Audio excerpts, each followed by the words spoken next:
got a group shoeing today with Craig, Chase, Vince, and Kristen. I'm headed to meet Craig and Chase now, so stay tuned.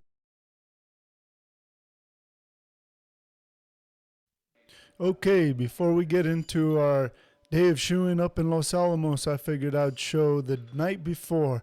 This is me making a pair of shoes, getting prepared for our day of work. This particular horse that I'm making these shoes for is a warm blood. These are 13 and a half inches of 1/2 by 1.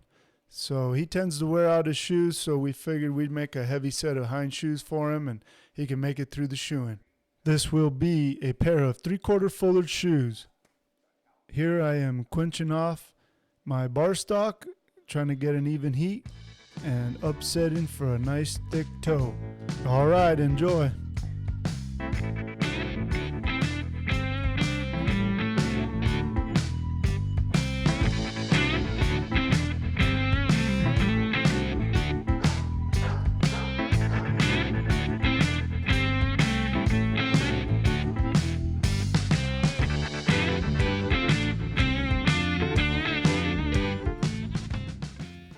If you notice when upsetting, I try to keep my bar stock straight. This allows for a good bump and doesn't continue to bend. Straighten it out and upset.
Okay, if you notice, when I'm doing my toe bend, I go from one side to the other.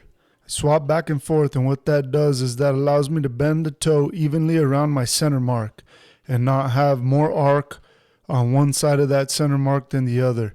This helps give you a nice even toe bend and not have your toe off to one side. Hope you guys are enjoying the voiceover. I just figured I'd jump in from time to time and give people a little bit of my train of thought that goes into making horseshoes for day-to-day work.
Okay, if you notice when I build these heels, I forge one edge, pack the heel, forge the other, pack the corner, then I flatten. This is an example of forging a little bit at a time. Helps keep everything good, clean, and crisp.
Making horseshoes like this seems to be some of the best practice. Throughout the years, I've done this quite often, making horseshoes for horses that may need something a little more custom than what you can buy. And, it allows me to practice and get quite a few of the basics covered and repetition. My favorite horseshoes to make are the ones I get to nail on.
Okay, hope everybody's enjoying the horseshoe making so far. When I build these horseshoes ahead of time and I do my quarter bends, I just put the bend more or less where I think it is from shoeing the horse in the past, right?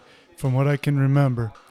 I don't get too carried away with overbending or spending a lot of time shaping. One thing about 3/4 folded horseshoes is when you are hemming, you can be shaping at the same time. So that allows you to do two things at once.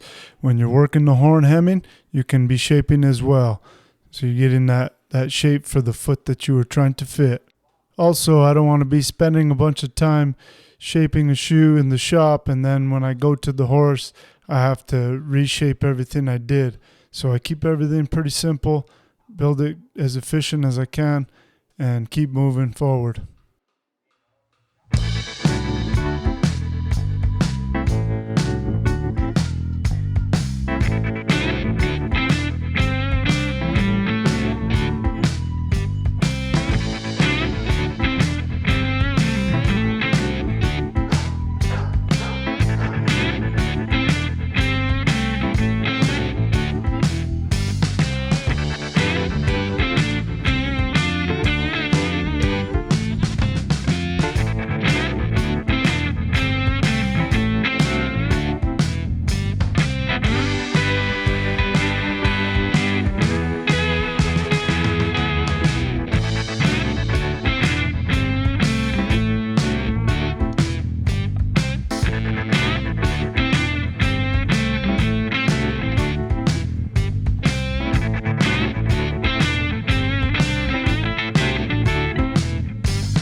All right, coming down to the end here. Something I like to do when drawing out clips is seed out some of the sole pressure.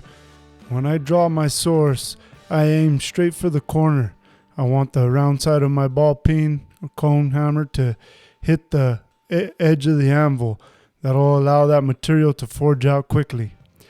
And then after that, draw your clip and stay right in the center of that source hole. And draw straight away from your shoe so it doesn't go one direction or the other.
All right, there it is, a pair of 3/4 fullered hind horseshoes ready to go to work.